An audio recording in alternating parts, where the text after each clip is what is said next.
বন্ধুরা আজকে পাকা ফল তুলবো। ফল তো আরও অনেক ছিল পাকা, সেগুলোকে তুলে নিয়েছি।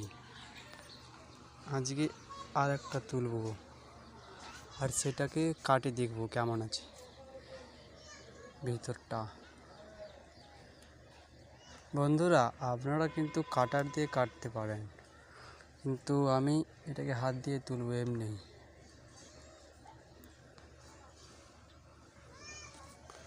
এই যে দেখতে পাচ্ছেন,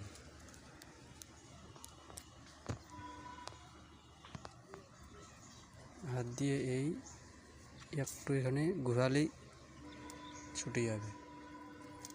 এই দেখতে পাচ্ছেন, এই দেখতে পাচ্ছেন বন্ধুরা।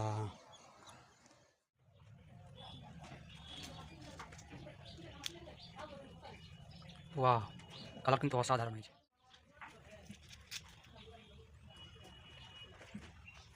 তাহলে বন্ধুরা ভিডিও এখান থেকেই